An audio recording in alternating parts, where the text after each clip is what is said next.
You're listening to Later with Mo Kelly on demand from KFI AM 640. Later with Mo Kelly. We're live on YouTube, Instagram, and the iHeartRadio app. Let's get to it. Jackie Ray, good to see you this evening. Great to see you.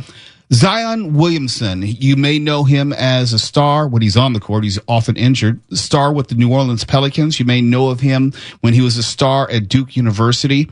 But he also has a house here in Los Angeles, and he is in the news because a woman claiming to be one of Zion Williamson's exes has filed a lawsuit, I didn't say criminal charges, lawsuit against the NBA star alleging he raped, kidnapped, and terrorized her on multiple occasions throughout their years-long relationship. In fact, according to the suit, one of the violent incidents took place on September 23rd, 2020, well within the statute of limitations. I'm putting that out there for a reason. And this was after the woman had gone to Williamson's Beverly Hills home. The accuser says she told Williamson she was tired and wanted to go to sleep, but he called her stuck up, some other expletives, and told her allegedly that she could not go to sleep without having sex with him. Williamson then allegedly pinned her down on the bed, and it goes on from there. Afterward, there were other incidents which were alleged. My first question to you is, should I take anything from the fact that this is a lawsuit, not actual criminal allegations, as far as I know, which were reported to the police? Yes. I always, and I know sometimes, especially women, they get mad when I say that. But as a woman, for me, anytime a woman files a lawsuit instead of seeking criminal charges, me seeking criminal charges is trying to make sure there are severe consequences on this person and that they don't do it to other women. If I'm filing a lawsuit, the message, especially when you're talking about an aggressor, let's say that we fully believe all of these allegations and everything she's saying happened exactly the way that it did. The lawsuit will probably eventually be settled. And now the message is to Zion, if he did this, and any other person who has done this, is I can pay my way out of this. The message isn't don't do it again. It's I can pay my way out. What about a situation like Cassie? And I will talk about what Bill Maher had to say about Cassie and women filing lawsuits as part of my final thought to preview that. But in that specific instance, you had someone who filed a lawsuit because the statute of limitations had expired and her only recourse was to do so because of the New York Adult Survivors Act. There wasn't a window or opportunity for her to file criminal charges. But because of her lawsuit, law enforcement did follow up and subsequently filed criminal charges because of what was found in the lawsuit. What about that possibility? But that wasn't the intent. And so for me, the intent is always, it means more than the outcome. Her intent was to have financial repercussions for what she went through. And I'm not saying she didn't deserve some financial repercussions for what she went through. I'm saying that as a woman, if I can prevent another woman from enduring that, that's going to be my goal. Money is not. Charger55 in our YouTube chat said, parenthetical, same thing happened to Trevor Bauer and Kobe Bryant. That is incorrect because both Trevor Bauer and Kobe Bryant face criminal charges. Correct. And that's the thing.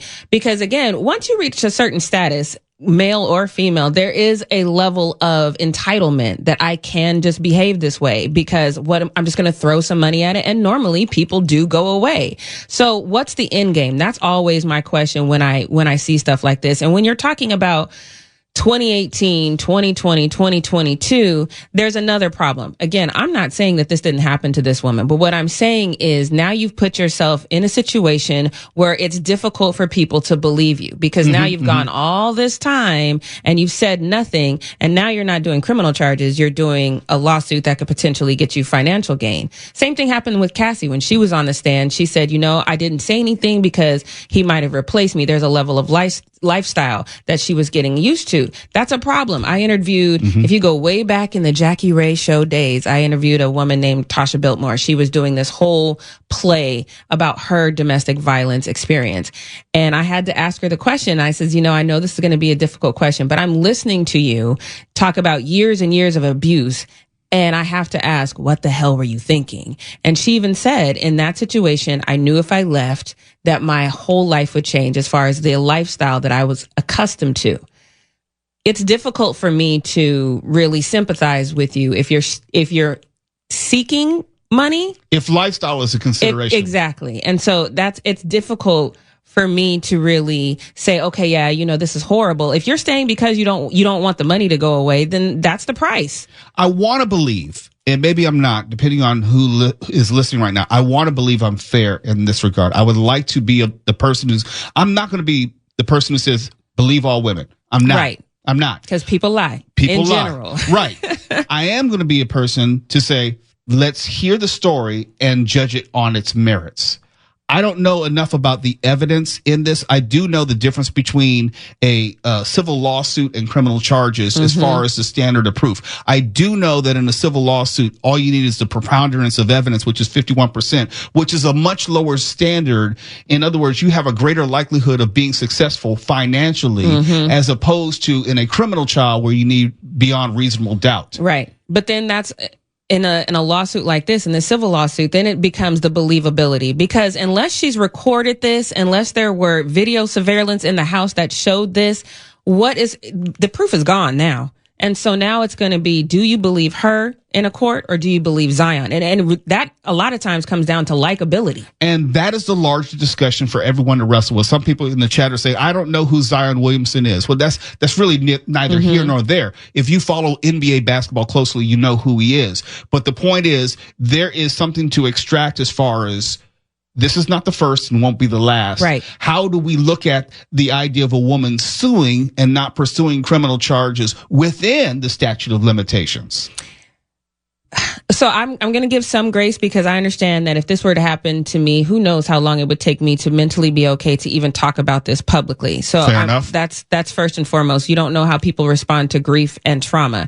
So I'm definitely going to give grace. I would like to think it wouldn't take from 2018 to 2025, because again, at that point, I lose my credibility. So if my intent is to stop this from happening to another woman, it can't be just about me. It has to be about stopping this abuser who, if what she's saying is true, this man feels entitled to do this. And probably she would not be the only one that it's happened to. Exactly. If we take her at her word. Exactly. So what I would say to any woman, prayerfully, this never happens to you. But if it does happen to you, you as a woman should embrace the responsibility of making sure another woman does not have to go through that, if you can have anything to do with that. It's Later with Mo Kelly. Jackie Ray joins me in studio as we go beyond the box score. When we come back, we have to talk about the trans athlete who won 2 girls, air quotes, and I mean that, air quotes, track and field events at the California State CIF Finals. That's next. KFI AM 640. We're live on YouTube, Instagram, and the iHeartRadio app. You're listening to Later with Mo Kelly on demand from KFI AM 640. KFI, it's Later with Mo Kelly, live on YouTube, Instagram, and the iHeartRadio app as we continue to go beyond the box score with Jackie Ray. A huge subject and story here in California. The trans athlete who won 2 girls track and field events at California high school track and field championships over the weekend.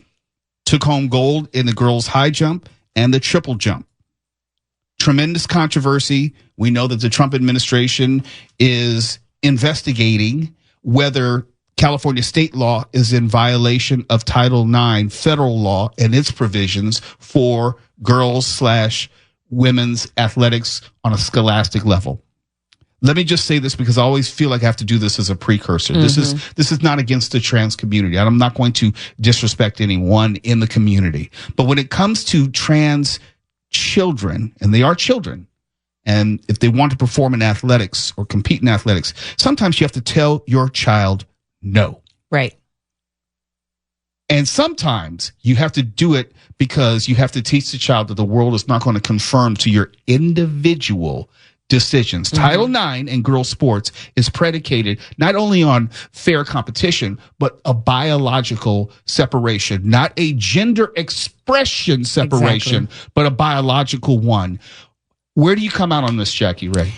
I think it's quite disappointing that this is even a thing. I think that any true athlete, a true competitor, someone who wants to go out there and wants to win against the best. And if you are a biological male, there's just no way you can say that you are competing against your equal counterparts. You can't say that now. You can't say that just because you've been taking these hormones. You'll never be able to say that because you will never be a biological woman. So in the spirit of competition, every athlete I know wants to compete against the best. Even if they know they might not win against the best, it's a level of competition and being able to get over and say, hey, I won that through my pure grit and strength. And so it's disappointing to me that so many transgender athletes even want to participate in women's sports, because however you identify is irrelevant to me. It's a biological women's sport, and people forget how hard we had to fight. Talk about Title IX and the whole point of it. Title IX, people forget all about Title IX. When I was coming up, there wasn't a WNBA until there was a WNBA. And part of... Don't forget the ABL, which preceded the WNBA. Right. But it was a fight to say, hey, we want to play sports. We want to play the same sports as men. There was a whole, like, if you read the history, and I know a lot of people don't read these days, but if you read, read the history, there was a whole... Men did this whole campaign when women were saying we want our own sports. Men would say, oh, there's not enough women who would actually want to play sports. That's right. So we had to fight against the narrative. We had to fight against men. We had to fight and just make our own leagues just to be relevant. And then even when you're talking about the WNBA right now, without even looking, we could go back on some of our podcasts and I would bet my last dollar that there's men in there that are saying the WNBA isn't as good as the NBA and people are not watching it because of this, that, and the third. The fight for women's sports is never going to end. So for a biological man to want to jump into that ring is offensive. It's just flat out offensive. Well, it's offensive. It is also unfair. And right. I think it demeans and diminishes the fight and the whole purpose of having...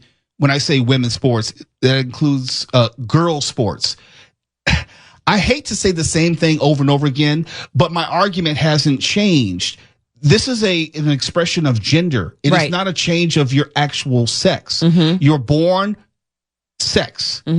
How you choose to express it from makeup, hair, clothes, that's gender. Right. And Title IX is not about gender. It's about sex. Exactly. And I just think I'm a little disappointed. I kind of wish that the parents, and this is something that I would encourage parents to do, when instead of taking to social media and being upset about this, which if you're a parent, you have every right to be upset, snatch your kid out. If all the parents that were competing against this transgender person said, you know what, if this is the game you want to play, we're not going to play it, full stop. This is the thing. And people were like, oh, that's not, it's 100% fair, because at the end of the day, I'm not competing against my equal, and I'm not going to let you put my child in a situation where now they have to think that maybe they didn't train hard enough. Maybe they're less than for any other reason, when there is a biological reason that they might not have won in that particular situation. That's the whole point of having the girls high jump or the girls triple jump. That is the whole point. Exactly. Sometimes, and this is broader than just sports, sometimes you have to tell your child no. And although you can be supportive of the decision for their choice as far as how they want to express themselves as far as gender to the world, it doesn't mean that they are also entitled, and I know that's maybe a loaded word, but it might be the appropriate word, that they're entitled to then have access to every single space because of an individual decision of expression of gender. Right. Your personal choices in life do not affect the actual world. That's your little bubble in the world. How you choose to live. How you choose to live. Like if you're a biological man and you want to live as a woman, that is your bubble. That is your world. You can, but out in the real world, there's a certain set of rules that we have to conform to if we want a sense of fairness in this world. And this entitlement, if you will, to not have to conform to that is not only frustrating, but you're making enemies where enemies don't need to be made. And I've said this time and time again. I know the transgender community only makes up 1% of the population, but I've always said, in boxing, we have heavyweight, lightweight, featherweight. We have all for a reason. There's a reason why we have so many divisions. There's a reason why we don't let elementary school kids play with middle school kids, and why we don't let middle school kids play with high school kids. We have all these different divisions for a reason. Make yours. Not even middle school kids against high school kids. We do it by year and age. Mm-hmm. We have 8-year-olds, let's say 8, 9 playing. They don't play against 9 and 10-year-olds. Right. And we also have 9 and 10-year-olds who look like they're 13 and 14 who can't play with 9 and 10-year-olds. And I got into an argument with someone about this, and they didn't know that I had a history as an official. I said, well, what about when you have boys and girls play on the same team when they're like 9 and 10 years old, pre-pubescent? Mm-hmm. I said, because they're pre-pubescent. Right. On the other side of puberty, then you have the biological differences. You have testosterone and estrogen playing an outsized impact on what these athletes will be. That's why you don't have the 16-year-old girl, or I should say the 16-year-old boy playing in the girls' league. Come on. I mean, it's so basic as far as your intelligent level, how it has to be, the level you have to be. It's not a high IQ argument. No, and I reject the arguments like, well, it's only one athlete. Look, rules are not about the exception. Right. Rules are about for everyone to follow, not everyone except someone. Right. And I think it's easier to delineate this because it's sports, because sports are predicated on fair play. Right. Sports are predicated on even level of competition, and everybody follows the same rules. Right. The same rules. Right. Yeah. I always say get the easy ones right. I'm sorry. This is not being against trans people. Let me be clear. It's not against trans people. If you want to express yourself in a certain way, if you want to live your life in a certain way, so be it. How you dress, how you talk, how you interact, but that does not grant you the right to then also expect to be, it's not even welcome. It's just, we're talking about access into things which are predicated on biological difference. Right. And you said this before, so I'm going to give this back to you.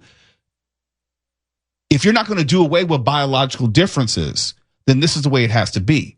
Or you can do away with biological differences and everyone just plays. Yeah, and that's never going to happen. And you know why it's never going to happen? Because there's no woman in the WNBA that can take a charge from LeBron James. Not safely. You know what I'm saying? I mean, she may get the call, but that'll be the last game she plays. Right. 40-year-old LeBron James right now against Asia Wilson, the best player, or Nafisa Collier, the best players in the W. I'm telling you right now, that is a concussion that's going to take months to recover from. It is not the same. And I think the problem in our society specifically is we have difficulties saying, your difference is okay. And instead we want to say we're all this, and knowing damn well we're not the melting pot. Like, we all find differences in different ways. We're not a melting pot in that. Differences are okay. Embrace them. Women have fought very, very hard for this position. I would implore the trans community to come to us and ask us how we can help you fight for your space in sports. But don't take ours. Jackie Ray? Good to see you. You're listening to Later with Mo Kelly on demand from KFI AM 640.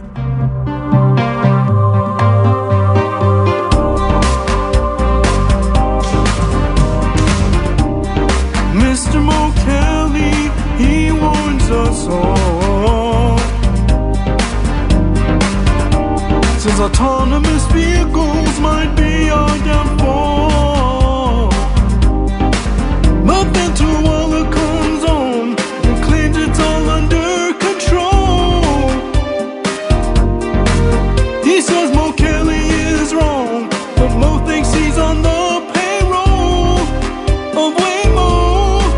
Cause Waymo be bad, run you over. Waymo be bad, run over grand. Waymo be bad, run you over. Waymo be bad, the end of us all.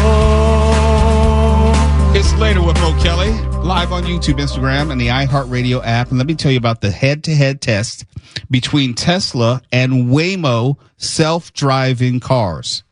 A pair of Business Insider writers recently tested the self-driving capabilities of both Tesla and Waymo.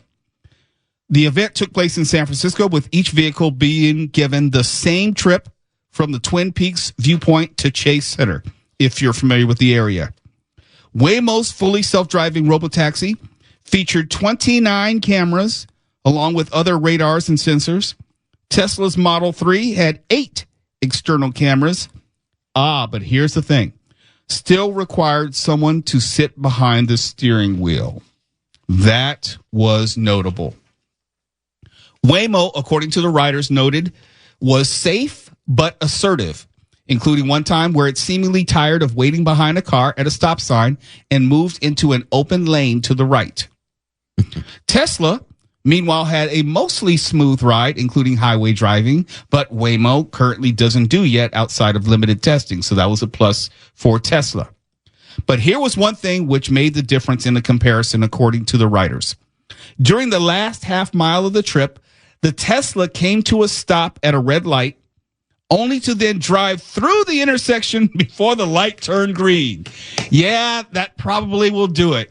The motherfather ran a light. Yeah. Yeah. So they handed it basically to Waymo on the strength of that alone. That's more than on the strength alone. Okay. That is the difference between life and death in some circumstances. Oh, yeah. You can't have that mistake. You cannot. You can't have the ones that, you know what? The light's red, but zoom. There's no one in the intersection, so I'll just drive through. No. And look, all props to Tesla and how quickly it's trying to advance and take over the space within this robo-taxi world. Something you and I always talk about when it comes to technology. It is never the individual that's first that comes out on top. That's right. Okay, now Waymo may be out first and they may be on top, but they're not going to be the one that ultimately ends up, because what they are doing is they are laying the groundwork for several other companies to follow suit and take over this space. Currently, I like the fact that Tesla is getting egg on his face because they jumped out. That's it. It's all about Tesla. We're taking over. And it's like, not so fast. Y'all are trying to kill people in these red light zones, while Waymo's like, yeah, you go with a driver. With the driver. You know, as a backup. Yes. You go on through there. I'm going to wait my turn. Now, yes, I know Waymo has yet to get on the highways, but that is because Waymo's doing what? Quality assurance checking to make sure without a shadow of doubt that they can get on these freeways, because these freeways are crazy. And also, Tesla does not have the data to demonstrate that it can handle any type of volume, because it's not out there for people to use on a daily basis like we have Waymo in a number of cities. So as much as I may tease and clown about Waymo is much farther down the proverbial road than Tesla as far as testing, availability, accessibility, usability, all of that. I don't know of anyone who's actually used a Tesla robotaxi. Is it available for anyone in the general public as of yet? Yeah, right now they're doing a lot of testing, I believe, in Vegas. They're doing a little bit in some parts of Texas, but they're not everywhere yet. No. Tesla is just getting out to operating. But at the same time, one thing that I do know that Tesla's doing faster than Waymo is Tesla is simultaneously working to get this upgraded self-driving technology and automated vehicles into the hands of consumers faster than Waymo is. So that's something that Tesla, they're using this as well as to say, yes, we want to take over the mass transit self-driving as well as individual robo-taxis. But we also want to get these self-driving cars into the hands of consumers faster. And that's significant, if only because there's already an infrastructure in place for the mass production of these cars for people to buy. Why? Tesla, where Waymo is using Jaguar. Yeah. Specifically modified for this. Yes. This one limited thing. It's not like Waymo can turn around tomorrow and say, yeah, we want to sell these to Tuala and Mo and Carnicia for their own personal use, like we see in movies like Minority Report or iRobot, where it's truly self-driving cars. No, Tesla is looking at this beyond robotaxis, to your point. They're thinking about when people buy Teslas 10, 15 years from now, they all will have this fully autonomous capability. Yeah. And look, I'll still give it to Waymo. Waymo is trying. They're saying, hey, we are going to try to roll this out for individual companies and then maybe get it to the hands of people. But again, by the time I'm going to say 2035 rolls around, I'll give it 2040. Everything is going to be self-driving. Yeah, I think it might be even a little sooner than that. If we're here in 2025, who knows what 5 years is going to look like, honestly. Wow, yeah.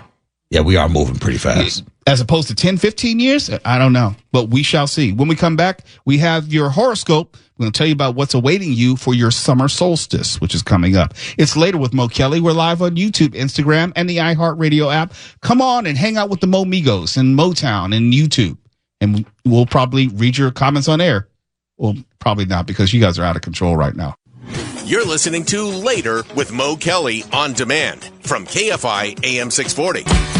KFI AM 640 is Later with Mo Kelly. Let's get to your summer solstice horoscope. Aries, with Saturn and Neptune moving through your cardinal bonfires, you may feel the push and pull between duty and dreams, Aries. As the zodiac's first sign, you are possessed of a singular kind of little kid energy. But with these two planets in the mix, you are poised more than ever to become the kind of mischievous adult that children can aspire to be. Together but not uptight, responsible but not rigid, and fervently putting the fun in functional adult. Good on ya, Aries. Taurus. I recently went sailing with a resplendent Taurus captain, as the story goes. When the subject of competition arose, she shared, quote, "I want to be good, but I don't need to be better than anyone else," close quote. As the sun in Gemini highlights your second house of wealth and worth, I hope you will adopt a similar mindset, aiming always to improve, but recognizing that being enough does not require you to be better than anyone, save for who you used to be. Gemini, Mark, coming your way. Let's have it. Happy return of the sun to you, Gemini. You are capable of a similar feat this month, Gemini, able as you are to wield words to build worlds. Transmogrifying the old to new, dating to daring, intimidating to accessible. Does that mean anything? If I understood that string of random words that were put together. Nothing strung together. Okay, Cancer, this is you, Stefan. Let's go. Hello, Cancer. The sun in Gemini activates the attic of your 12th house of the unconscious mind, hidden enemies and buried meaning. The 12th house is the house of endings, but from that fade to black comes the slow, steady breath of all that will yet be. Cancer, as Jupiter enters your sign and you ready yourself for your solar return and the possibility of anything and all things. So when is your birthday exactly, Stefan? July 2nd. Okay. At the end. Okay. So, all right. Leo. Happy cusp of summer, Leo. With Saturn, structure building, and Neptune, dreams, delusions, and a fellow fire sign, and Pluto, death and reckoning, moving through your partnership zone, change is afoot, and the radical is real. I hope you will welcome the summer solstice by closing the gap with an outstretched hand and purposeful step forward. Virgo. When discussing art and ambition, my older sister, a brilliant Virgo, admitted, quote, "I want more, but that doesn't mean I'm not content," close quote. With the sun in Gemini rising and shining in your 10th house of legacy and career, I hope you too will be sated with and grateful for what you have while nursing a patient hunger for what's next. Libra. Ahoy, Libra. The sun in Gemini shines the headlights on your 9th house of expansion, philosophy, moral code, and how you engage with the strange. In honor of this, I would like to offer a bit of practical pocket philosophy from one of your own to see you through this month and beyond. May you always deliver and receive this ethos. Don't know what that means. Scorpio, this is for Twala. Gemini season activates your 8th house of intimacy, death, resources, and regeneration, Twala. These are meaty matters, but you generally do not fear the shadow side or the dark underbelly, regarding it as a source to mine from rather than a door to ignore. For the majority of the month, Venus in Taurus will be treading the soft soil in your 7th house of partnerships, suggesting that if your excavations are romantic, ooh, that sounds juicy. Excavations are romantic. You could very well hit the rich pay dirt of an enduring, resourceful relationship. I'm Sagittarius. Here we go. As the sun in Gemini raises the chandelier on your 7th house of partnership, Sagittarius, I encourage you to be your fullest, freest self. In doing so, the siren call of the strange will emit from your armpits. What? What?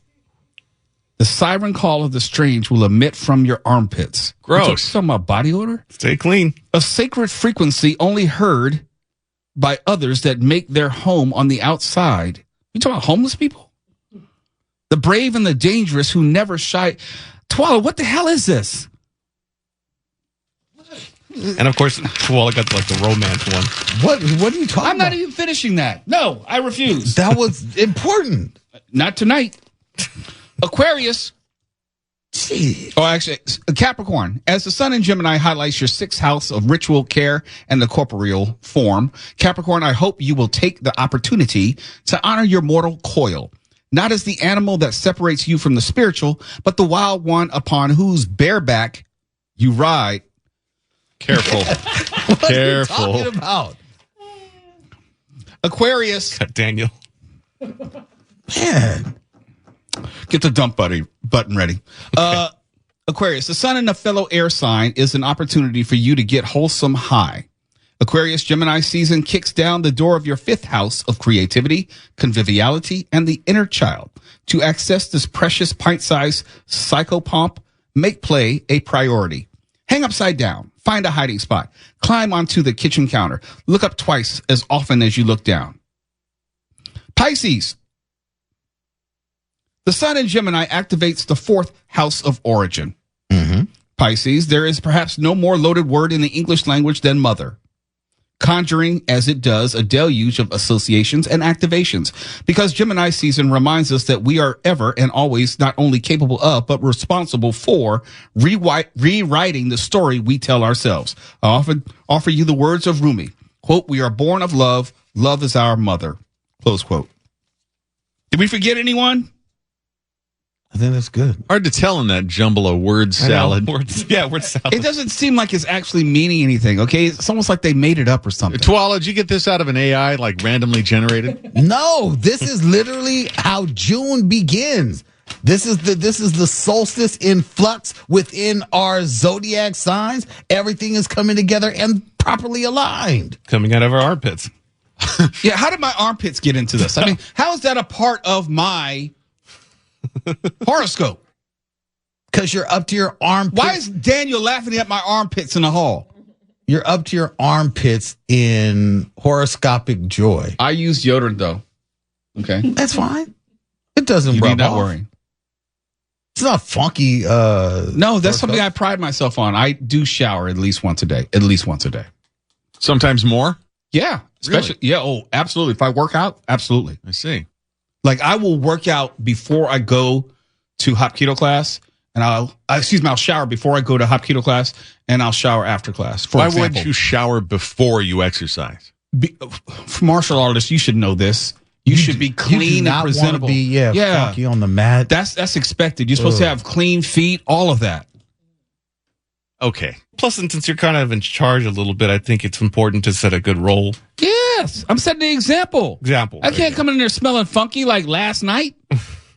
I didn't realize you had such a severe BO problem. I didn't say I did. I'm just saying that's the way I present myself. Clean. Smelling like Jack. Yeah. I don't think deodorant would help if I smelled like Jack. Yeah, I know. Okay. KFI AM640 live everywhere on the iHeartRadio app. You're listening to Later with Mo Kelly on demand from KFI AM640.